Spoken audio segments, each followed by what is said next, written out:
লেখিকা মৃদুচ্ছন্দা চক্রবর্তীর second chance. দুদিন আগে বিশু মানে বিশ্বজিৎ বাসু যখন ওর অফিসে একটা মিটিংয়ে ব্যস্ত, তখন ওর একটা ফোন আসে স্থানীয় পুলিশ স্টেশন থেকে। ওর স্ত্রীর একটা সাংঘাতিক অ্যাক্সিডেন্ট হয়েছে, সে এখন এমার্জেন্সিতে আছে। আপাতত তার জ্ঞান নেই। তার গাড়ি থেকে ওরা তার ওয়ালেটের ভেতর থেকে তার কিছু পার্সোনাল আইডেন্টিফিকেশন কার্ড পেয়ে তার উপর ভিত্তি করে ওরা ওকে খবর জানায়। খবরটা পাবার পর কয়েক মুহূর্ত সে পাথরের মতন হয়ে যায়। মিটিং রুমের সবাই তাদের বস বিশুর মুখের দিকে তাকায়। কেউ কেউ প্রশ্ন করে, আরে okay sir, is something wrong? কোনো রকমে সে মাথা নেড়ে তাদের বলে যে সাংঘাতিক বিপদ হয়ে গিয়েছে। My wife was in a bad car accident. সে এখনও অজ্ঞান রয়েছে এবং সে আইসিইউতে রয়েছে। আমার এক্ষুনি হসপিটালে যাওয়া প্রয়োজন। তারপর কোনো রকমে তার অ্যাসিস্ট্যান্ট মার্টিন রজারকে বলল মিটিংটা সামাল দিতে। ঝড়ের গতিতে বিশ্বজিৎ মিটিং রুম থেকে বার হয়ে গেল। সেদিনই বিকেল বেলায় দিয়া তার এক বন্ধুর সঙ্গে আর এক বন্ধুর বাড়ি গেছিল। তার কিছুক্ষণের মধ্যেই সে তার বাবার কাছ থেকে একটা কল পায়। সঙ্গে সঙ্গে ও বন্ধুর মাকে বলে তাকে হসপিটালে নিয়ে যেতে। ছোটবেলা থেকেই উর্মিলাকেই সে মা বলে জানে, তার কাছে মা সব। কিন্তু হসপিটালে গিয়ে দেখল তার বাবা খুব নার্ভাস হয়ে গেছে। বাবার সঙ্গে তার কোম্পানির কয়েকজন এসেছে যদি দরকার পড়ে তার কথা ভেবে। ডাক্তার ঠিক করে কোনো কিছু বলতে পারলেন না। উনি শুধু বললেন যে ট্রিটমেন্টের রেসপন্স পাচ্ছেন। সে রাতে বিশ্বজিৎ আর বাড়ি ফেরে না। দিয়াকে বাড়ি চলে যেতে বলে। দিয়া বাড়ি যেতে রাজি হয় না। তার বন্ধু সোফিয়া ওর সঙ্গে থেকে যায়। বন্ধুকে দিয়া বলে যে যা কিছু হয়েছে সব তার বাবার জন্য হয়েছে। বছরের পর বছর ধরে তার মাকে বাবা অবহেলা আর অবজ্ঞা করেছে। শুধু তার মুখ দেখে মা তাদের ছেড়ে যায়নি। She is a goddess. বাবার ওপর তার ভীষণ রাগ হচ্ছিল।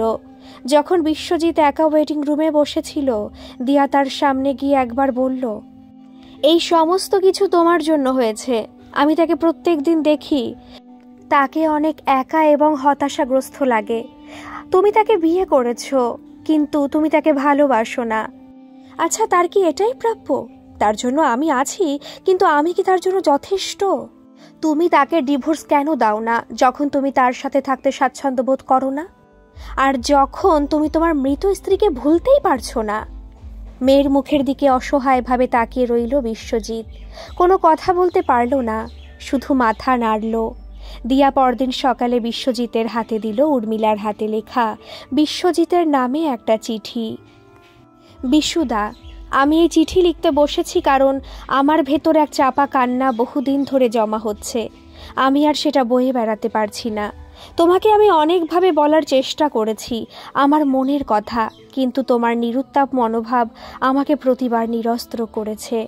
এই চিঠিটা হলো তোমার সাথে সেই ব্যথা, উদ্বেগ এবং হৃদয় বিদারক বিষয়গুলি প্রকাশ করার একমাত্র উপায়, অবশ্য যদি তোমার পড়ার সময় হয়।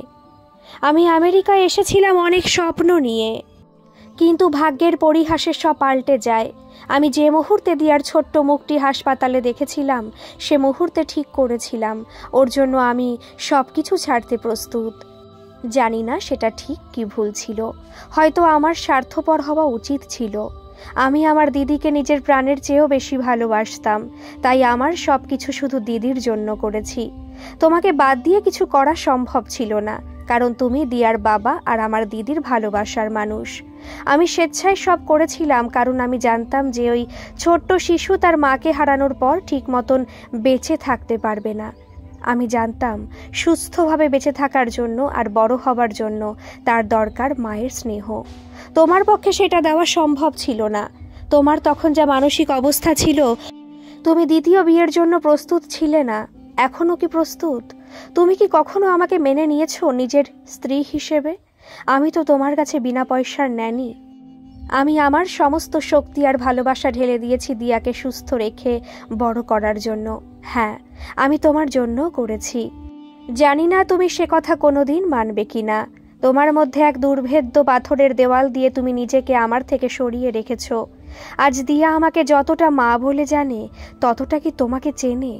মেয়েটাকেও অবহেলা করেছো তুমি। তার কি অপরাধ ছিল? কোনোদিন তাকে জিজ্ঞেস করেছো সে কেমন আছে? টাকা পয়সা দিয়ে শুধু দায়িত্ব পালন করা যায় না বিশুদা। দায়িত্ব করতে গেলে তার জন্য মন দরকার। তুমি তোমার নিজের বিজনেসের জন্য যে সময় আর ধৈর্য দাও, বলতে পারো মেয়েটার জন্য তার কতটুকু দিয়েছো? তুমি জানো ওর প্রিয় খাবার কি? ও কী রঙের জামা পরতে ভালোবাসে? ওর বেস্ট ফ্রেন্ডকে? ওর যখন শরীর খারাপ হয় ও তখন কাকে কাছে পেতে চায় জানো? ও কলেজে গিয়ে কি নিয়ে পড়তে চায় কখনো সিরিয়াসলি তাকে জিজ্ঞেস করেছো? কোনোদিন কি ভেবে দেখেছো কেন তোমার সঙ্গে ইয়েস আর নো ছাড়ার কিছু বলে না কেন? আমি আটকে গেছিলাম ভিসার কারণে। আমাদের বিয়ের আইডিয়াটা ছিল তোমার। কেন তুমি পারতে না একটা প্রফেশনাল কাউকে তোমার মেয়ের দায়িত্ব দিতে? কেন তুমি নার্ভাস হয়ে পড়েছিলে? তুমি কি আমার মতামত একবারও জানতে চেয়েছো? তুমি বললে আর কলকাতা থেকে মা বাবা সায় দিয়ে দিল, ব্যাস সব হয়ে গেল। আমার এমএ পড়া মাথায় উঠল, আমি হয়ে গেলাম এক মা। আমার অফিসিয়াল এক স্বামী হলো, কিন্তু সে কোনোদিন আমাকে আদর করে জড়িয়ে ধরে বলেছে আই লাভ ইউ? কিসের ঘাটতি ছিল আমার মধ্যে? তুমি নিজের সাকসেসফুল বিজনেস চালাচ্ছ, কিন্তু তুমি মানুষ চিনতে পারো না, মানুষকে বোঝার চেষ্টা করো না। কেন আমাকে কোনোদিন মেনে নাওনি? আজ 18 বছর হয়ে গেল, তুমি এখনও দিদির ছবি নিজের ঘরে লাগিয়ে সেটার দিকে তাকিয়ে স্বপ্ন দেখো। দিদির সাথে সাথে তুমিও মরে গেছো মনে হয়, আর তাই তুমি তোমার বর্তমানটা দেখতে পাও না। এই পুরো যাত্রায় আমি আশা করেছিলাম যে তুমি আমার ত্যাগ স্বীকার করবে এবং প্রশংসা করবে। আমি বহুবার আশা করেছি তোমার স্বীকৃতি পাবার, কিন্তু তার পরিবর্তে আমি তোমার উদাসীনতা এবং অবহেলার বস্তু হয়েছি। তোমার কাছে তোমার কাজ ছিল অনেক বেশি গুরুত্বপূর্ণ, তোমার মেয়ে নয়। আর আমি তো দূরস্থ। নিজেকে তুমি কাজের মধ্যে ডুবিয়ে রেখে দিদির অনুপস্থিতিকে ভোলার চেষ্টা করেছ, আর সেই সঙ্গে নিজের একমাত্র মেয়েকে দূরে সরিয়ে দিয়েছ। তোমার সংবেদনশীলতা এবং মনুষ্যত্বের অভাব আমাকে বারবার আঘাত করেছে। আমার তোমাকে ছেড়ে চলে যাওয়া উচিত ছিল বহুদিন আগে, কিন্তু শুধু মেয়েটার কথা ভেবে তা পারিনি। আমি ওকে জন্ম না দিলেও ওকে নিজের বলেই মনে করি। আমার বিশ্বাস একটি শিশুর জীবনে তার মা বাবার উভয়ের স্নেহ ভালোবাসার দরকার আছে। একমাত্র সেই কারণেই আমি বহুবার ভেবেও তোমার বাড়ি ছেড়ে চলে যেতে পারিনি। মাঝে মাঝে তোমার সাইলেন্ট ট্রিটমেন্ট আমাকে ভীষণ আঘাত করেছে। তুমি কি সত্যি কোনোদিন বুঝতে পারোনি যে আমি একটা রক্ত মাংসের মানুষ? আমারও তো কিছু চাহিদা আছে। শুধু ক্রেডিট কার্ড আর হাতে টাকা দিলেই কি দায়িত্ব শেষ হয়ে যায়? তোমার কোম্পানির যে গার্ড, তার সাথে আমার কোনো কি পার্থক্য আছে? মেয়েটা একটু বড় হবার পর যেবার আমি প্রথম বলি এমএটা আবার শুরু করার কথা, তুমি বলেছিলে কি দরকার আবার স্কুলে ফিরে যাবার? বাড়িতে আছো, আনন্দ করছো, পরিশ্রমের কি প্রয়োজন? এমএ করে কি হবে? চাকরি করবে? আমি যথেষ্ট রোজগার করি, তোমার সে নিয়ে চিন্তা করতে হবে না। আমি তোমার এই মানধাতার আমলের যুক্তিকে মেনে নিতে পারিনি। নিজে একরকম জোর করে এমএটা শেষ করেছি। তুমি একদিন বলেছিলে যে দিদি বিয়ের পর কলেজ শেষ করতে চাইনি, অথচ আমি কলেজ যাবার জন্য তোমার সঙ্গে ঝগড়া করেছি। তারপর যেদিন বুঝলে যে আমাকে আর আটকানো যাবে না, সেদিন থেকে আর কিছু বলনি। মানুষ শুধু টাকা রোজগারের জন্য পড়াশোনা করে না, এটা নিজের বৌদ্ধিক তীক্ষ্ণতার জন্য কিছু মানুষ করে থাকে। আমি যখন পিএইচডি শুরু করি তোমার এক কথা শুনেছি, উৎসাহের বদলে তোমাকে ব্যঙ্গ করতে দেখে আমি অবাক হয়ে গেছি। কিন্তু আমার এই ছোট্ট মেয়েটা আমাকে সাহস জুগিয়েছে। আজ আমি যা, তার সবটা ওর জন্য। তোমার মা বাবা কি কোনোদিন তোমাকে শেখাননি মানুষকে সম্মান দিতে? নাকি এটা শুধু আমার বেলায় হয় না? তোমার মা যতবার এখানে এসেছেন আমাকে খোঁটা দিয়েছেন আমি সন্তানের মা হতে পারিনি বলে। তাকে কি করে আমি বলতাম যে তার ছেলে কোনোদিন আমার দিকে ফিরেও তাকায়নি? সন্তান হবার জন্য দুটো মানুষের মিলনের দরকার, সেটা আমাদের ক্ষেত্রে প্রায় হয়নি বললেই হয়। কিভাবে আমি সেই বৃদ্ধাকে বোঝাতাম যে তার ছেলের দেহ আর মন দুই এখনো পড়ে আছে অতীতে, তার মৃতা স্ত্রীর জন্য? তোমার পাশে শুয়ে থেকেছি পাথরের মতন, তুমি আমার স্বামী হয়েও আমার নিজেকে মনে হয়েছে আমি এক অজানা অচেনা পুরুষের সঙ্গে শুয়ে আছি। তার ওপর বহু রাতে ঘুমের মাঝে তোমার চিৎকার আর কান্না আমাকে আরও যন্ত্রণা দিয়েছে।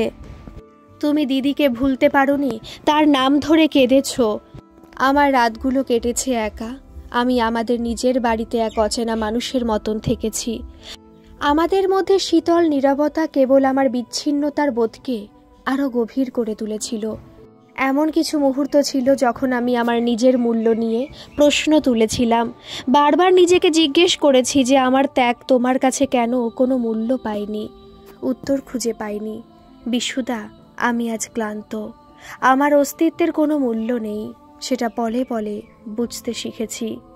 অদৃশ্য বোধ করে ক্লান্ত হয়ে পড়েছি, এত কিছু দেওয়ার বিনিময়ে কিছু না পেয়ে। দিয়া deserves A loving and caring family, not a broken one.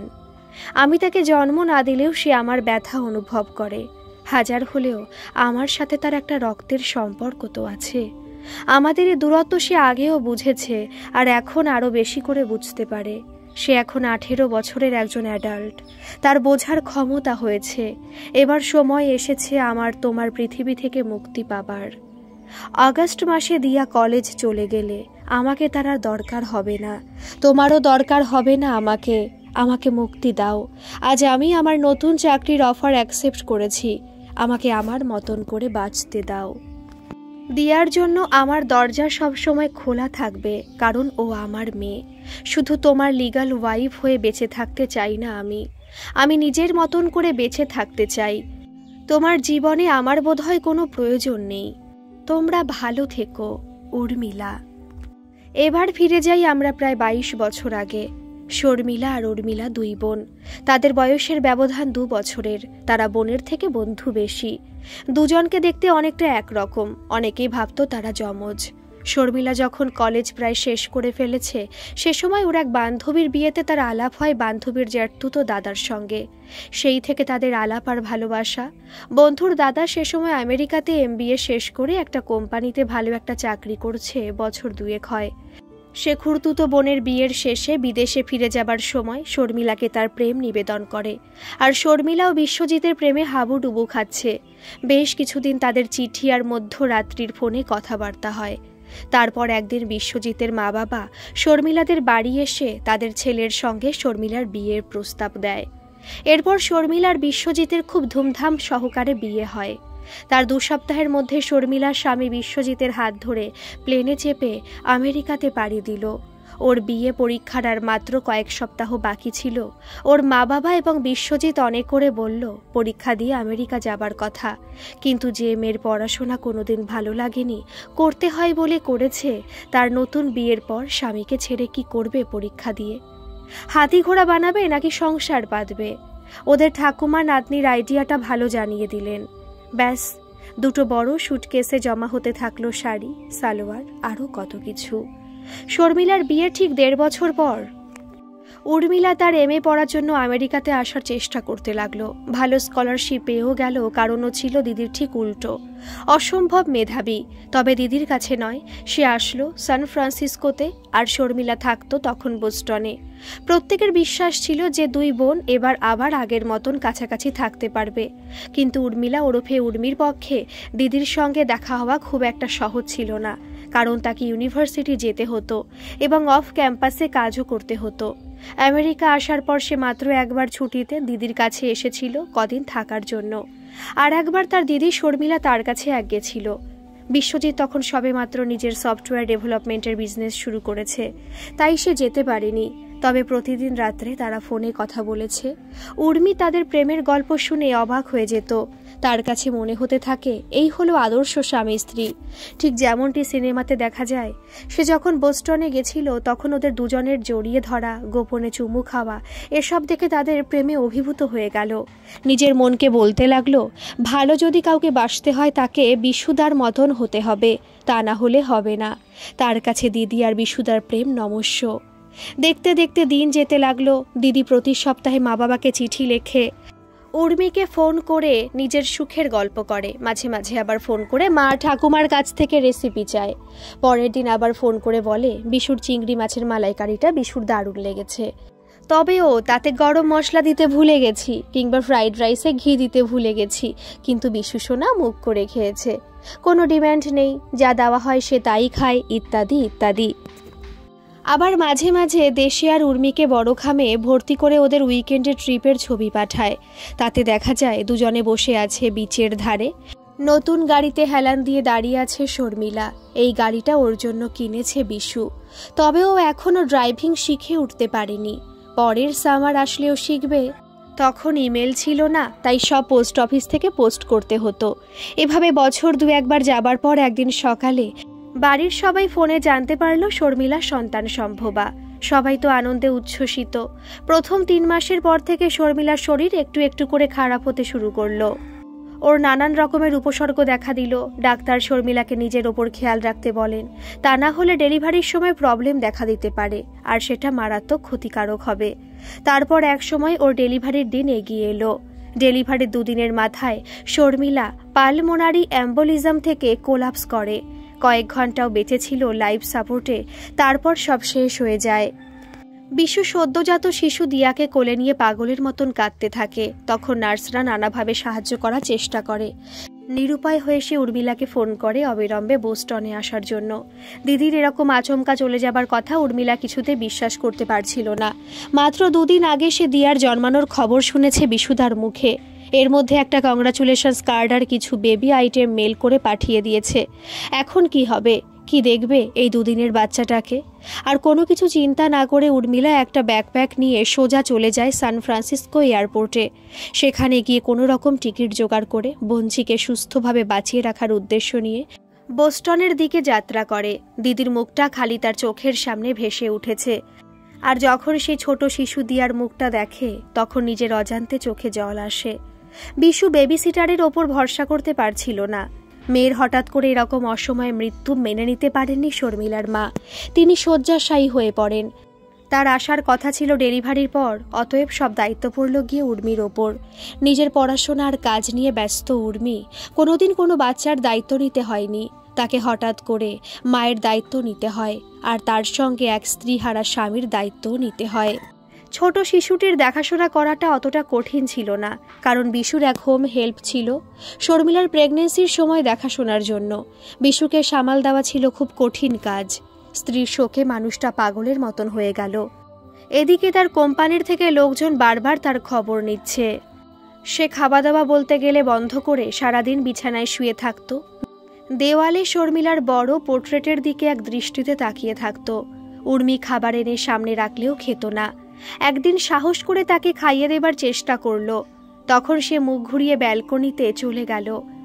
এদিকে দেখতে দেখতে একটা সময় আসে যখন উর্মিলার স্টুডেন্ট ভিসার মেয়াদ শেষ হয়ে আসে। ওকে দেশে ফিরে যেতে হবে অথবা পড়াশোনা চালিয়ে যেতে হবে। সে সময় বিশু ওর ওপর এত বেশি নির্ভর করত যে সে ভাবতেও পারল না কিভাবে উর্মিলাকে ছাড়া তার এবং বাচ্চাটার চলবে। সে নিজে তখন উর্মিলাকে প্রস্তাব দিল বিয়ের। দেশে দুজনের মা বাবাকে ওরা সে কথা জানালো। সবাই খুশি হলো এ সংবাদে। আর উর্মিলারও ধ্যান জ্ঞান শুধু ওই শিশুটি। ম্যাজিস্ট্রেটের অফিসে বিয়ে হয়েছিল ওদের। জানাশোনা 3 জন সাক্ষী ছিল। ব্যাস, সেটা ছিল ওদের দাম্পত্য জীবনের শেষের শুরু। উর্মিলার ত্যাগ সত্ত্বেও বিশু কিন্তু বিন্দুমাত্র কৃতজ্ঞতা প্রকাশ করেনি কখনো। একটা সময় সে ধাতস্থ হয়ে গেল উর্মিলার সাহায্য পেতে পেতে। তার নিজের সদ্যজাত সন্তান তার কাছে তখন আর অত গুরুত্বপূর্ণ রইল না। অফিস, লং বিজনেস ট্রিপ নিয়ে সে ব্যস্ত হয়ে গেল। সে যেন ধরেই নিল এখন থেকে সবকিছু উর্মিলার দায়িত্ব। বিশু তার উচ্চাকাঙ্ক্ষাকে সমর্থন করেনি। উর্মিলার অবদানগুলি ক্রমশ অবহেলিত হয়ে যেতে লাগলো দিনের পর দিন। উর্মিলা প্রায়শই নিজেকে বিশুর আচরণ সম্বন্ধে প্রশ্ন করার চেষ্টা করেছে। কেন সে সবসময় এতটা দূরত্ব রেখে চলে? কেন সে উর্মিলাকে বোঝার চেষ্টা করে না? তবে কি শুধুমাত্র মেয়ের জন্যই ও বিয়ের কথাটা বলেছিল? আইনত বিবাহিত হওয়া সত্ত্বেও তার নিজের বাড়িতে একজন অপরিচিত ব্যক্তির মতো মনে হয় তার নিজেকে। এই মানুষটার মধ্যে কি বিন্দুমাত্র ভালোবাসা বা সহানুভূতি নেই? মেয়েটা একটু বড় হয়ে প্রি স্কুল যাওয়া শুরু করলে তাকে রেডি করে নিয়ে যেত। বিশু ওদের 3 জনের জন্য বেশ কয়েকটা ভ্যাকেশনের ব্যবস্থা করেছে বিভিন্ন সময় ট্রাভেল এজেন্ট দিয়ে। সেগুলো খুব লাক্সারিয়াস ভ্যাকেশন। সেখানে গিয়ে একসাথে সবার ছবি তুলেছে। বাইরে লোকজন ভাবে তারা এক দম্পতি। সুখী কিনা সেটা বোঝা মুশকিল। এগুলো কি লোক দেখানোর জন্য? না, সে শর্মিলার প্রেমের অদৃশ্য বাঁধন থেকে এখনো মুক্তি পায়নি। হয়তো পেতেও চায় না। বেশ কয়েকবার উর্মি বিশুকে জিজ্ঞেস করেছে, বিশুদা, আমার কিছু কথা ছিল। অবশ্যই, কি বলতে চাও? আমি লক্ষ্য করেছি তুমি আমার থেকে অনেক দূরে থাকো। তুমি কি আমার জন্য একটুও ভাবো?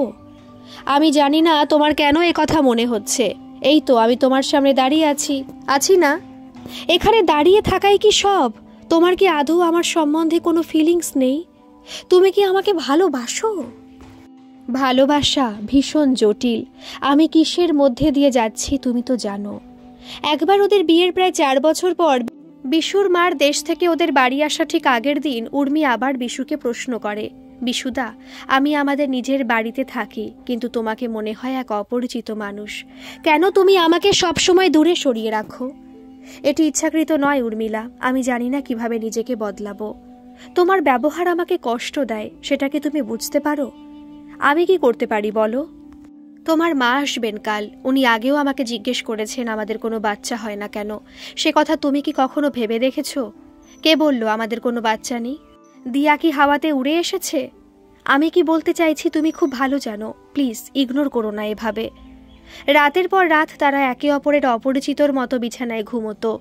ওকে তার যদি এতই অপছন্দ তাহলে বিয়ের প্রস্তাব দিল কেন? বাড়ির সবাইকে বললই বা কেন? প্রতি সকালে উর্মিলা তার ঘরের কাজগুলিতে হৃদয় দিয়ে তার দায়িত্ব পালন করত। যদিও বিশু নিশ্চিত করেছিল যে তারা কখনোই অর্থ বা প্রতিদিনের প্রয়োজনীয়তার জন্য চায় না, তবে তার সংবেদনশীল অনুপস্থিতি স্পষ্ট ছিল। যে উষ্ণতা তার মধ্যে একদিন দেখেছিল তার দিদি শর্মিলার প্রতি, সেটি যেন কোথাও হারিয়ে গেল। অন্যদিকে বিশু তার নিজের শোকের মধ্যে হারিয়ে যাওয়াটাই বেছে নিল। বিশুদা, তুমি কি কখনো আমার অনুভূতি সম্পর্কে ভাবো? অনুভূতি? অবশ্যই, কিন্তু জীবন বড় জটিল উর্মি। তুমি সব সময় এক কথা বলো। জটিল কিভাবে? বিশু কোনো উত্তর না দিয়ে চলে যায় সে ঘর থেকে। উর্মিলা তার লেখার মধ্যে সান্ত্বনা খুঁজে পায়। অনলাইন কোর্স নিয়ে এমএ শেষ করে। দিনের বেলা সাবস্টিটিউট টিচার হিসেবে কাজ করে, বিকেলবেলা বাড়িরই কাজ করে। দ্রুত তার শিক্ষার্থী এবং সহকর্মীদের মন জয় করে। বাড়িতে দিয়ার সাথে তার বন্ধন প্রতিটি দিন আরও বলিষ্ঠ হয়ে ওঠে। দুজন একসাথে অগণিত ঘন্টা ব্যয় করে, হাসতে খেলতে এবং স্মৃতি তৈরি করে, যা তাদের বাড়ির পরিবেশকে আলোকিত করে। উর্মিলার ভালোবাসা এবং নিষ্ঠা দিয়াকে স্থিতিশীলতা এবং সুখের অনুভূতি দেয় প্রতিদিন। দিয়া যখন মিডল স্কুলে যেতে শুরু করে, উর্মিলা নিজেই একসময় তাকে বলে যে সে তার জন্মদাত্রী নয়, সে আসলে তার মাসি। দিয়া সেটা পরোয়া করে না, এক কথায় বলে, তাতে কি? তুমি আমার একমাত্র মা, আমি জানি, এবং আমি তোমাকে ভালোবাসি। তুমি এই পৃথিবীর সব থেকে বেস্ট মা, বলে তাকে শক্ত করে জড়িয়ে ধরে। মেয়ে তাকে ভালোবাসবে নাই বা কেন? প্রথম দাঁত ওঠার পর উর্মিলার উত্তেজনা, প্রথম হাঁটা শুরু করে উর্মিলার দিকে এগিয়ে যায় সে। মাম্মা বলে বাবা বলার আগে উর্মিলা তাকে সাইকেল চালানো শেখায় ট্রেনিং হুইল দিয়ে। উর্মিলা তাকে নিয়ে গেছে সফট বল প্র্যাকটিসে। তার বাবা তো যায়নি, বাবার অজুহাত ছিল তার কাজের। দিয়ার সুইট 16th বার্থডে করেছিল ঘটা করে তার মা। হ্যাঁ, বাবা তাতে উপস্থিত ছিল, কিন্তু তার সমস্ত ব্যবস্থা করেছিল তার মা। দিয়ার সব নাচের প্র্যাকটিসে নিয়ে গেছিল উর্মিলা। মা মেয়ের এক অবিচ্ছেদ্য বন্ধন তৈরি হয়েছে। বিয়ের ওপর অনেক বছর উর্মিলার রাত প্রায়শই ঘুমের মধ্যে বিশুর যন্ত্রণাদায়ক কান্নার দ্বারা বিঘ্নিত হতো। ঘুমের মধ্যে তার প্রয়াত স্ত্রী শর্মিলার নাম ধরে ডাকত। এই মুহূর্তগুলো উর্মিলার কাছে ছিল হৃদয় বিদারক, কিন্তু তার করার কিছু ছিল না। বিশু তো শর্মিলাকে ভালোবেসেছিল। তারপর একটা সময় আসে যখন সে আলাদা ঘরে থাকতে শুরু করে। উর্মিলার পিএইচডি উপার্জনের যাত্রা এবং একটি কলেজে চাকরি সুরক্ষিত করা একটি স্মরণীয় কৃতিত্ব ছিল, কিন্তু বিশুর উদাসীনতা তার বিজয়ের উপরে ছায়া ফেলে। বছরগুলি কেটে যাওয়ার সাথে সাথে দিয়া বেড়ে ওঠে এবং কলেজে যাবার জন্য সে প্রস্তুত হয়। সে সময় ঘটা করে তার গ্র্যাজুয়েশন পার্টির ব্যবস্থা করে উর্মিলা। উর্মিলা ভাবতেই পারে না দিয়ার কলেজ যাবার পর সে কি করে এ বাড়িতে থাকবে। তাই সে ঠিক করে এটাই সময় তার এ বন্দি দশা থেকে বার হবার। বেশ কিছু অ্যাপার্টমেন্ট দেখে অবশেষে একটি জায়গা তার ভালো লাগে। সেখানে সে অ্যাডভান্স দিয়ে আসে। মুক্তির আনন্দ তাকে সেদিন এক অভূতপূর্ব উৎসাহ এনে দিল। দিয়া তার মায়ের এই সিদ্ধান্তকে পুরোপুরি সমর্থন করেছিল। সেদিন সকালবেলা উর্মি দিয়াকে তার এই সিদ্ধান্তের কথা জানিয়েছিল। দিয়া তার মায়ের নতুন স্বাধীনতার জন্য শিহরিত হয়েছিল। সে সময় বাইরে খুব বৃষ্টি পড়ছিল। হঠাৎ গাড়িটি ভেজা রাস্তায় স্কিড করে কাছের একটি খাদে নামতে শুরু করে। উর্মি কন্ট্রোল হারিয়ে ফেলে। তারপর গাড়িটি একটা বড় পাথরের গায়ে গিয়ে আটকে যায়। উর্মির ভাগ্য এক নিষ্ঠুর মোড় নেয়। অ্যাক্সিডেন্টের পরের দিন বিশু অপরাধবোধ এবং অনুশোচনায় মুষড়ে পড়ে। কোনো রকমে বাইরে গিয়ে একটা কিছু মুখে দিয়ে আবার ওয়েটিং রুমে বসে থাকে। সে সময় একটু তন্দ্রাচ্ছন্ন হয়ে পড়ে। সেই অবস্থায় শর্মিলার গলার আওয়াজ শুনতে পায়। সে ফিসফিস করে বলল, উর্মিলা আমাদের পরিবারের জন্য সব কিছু দিয়েছে। সে তোমার ভালোবাসা এবং সম্মানের যোগ্য। তোমার দুঃখ যেন তোমাকে অন্ধ করে না দেয়। ওর পাশে গিয়ে দাঁড়াও। এবার আমাকে ওপারে যেতে দাও। Embrace your second chance with Urmi. ধর্মর করে বিশু চেয়ার থেকে উঠে দাঁড়ায়, ছুটে যায় নার্সের স্টেশনে উর্মিলা কেমন আছে সে খবর নিতে। নার্স তাকে সুখবরটি দেয়, উর্মিলার জ্ঞান ফিরেছে, সে তার মেয়েকে চিনতে পেরেছে। ওরা তাকেই এতক্ষণ খুঁজছিল। বিশু ছুটে যায় উর্মিলার রুমের দিকে, গিয়ে তার হাতটা জড়িয়ে ধরে বলে, আমি এত বছর অন্যায় করেছি, আমাকে ক্ষমা করো উর্মি। তুমি কোথাও যাবে না, তুমি দিয়ার মা, আমার স্ত্রী। তোমার জায়গা আমাদের বাড়িতে। তুমি চাকরি করো, আমার কোনো আপত্তি নেই। আমি ভুল করেছি এত বছর। উর্মি অবাক হয়ে তাকিয়ে থাকে বিশুর দিকে। মানুষটার হলো কি? সে কি এতদিন স্বপ্ন দেখছিল? কোথায় ছিল এতদিন সে? দিয়া দুহাত দিয়ে তার মা বাবাকে একসাথে জড়িয়ে ধরে। আজকের গল্পটি আপনাদের কেমন লাগলো অবশ্যই কিন্তু কমেন্ট করে জানাবেন। আর ভালো লাগলে একটা সাবস্ক্রাইব করে আমার এই ছোট্ট পরিবারের সাথে যুক্ত হয়ে যাবেন। ধন্যবাদ।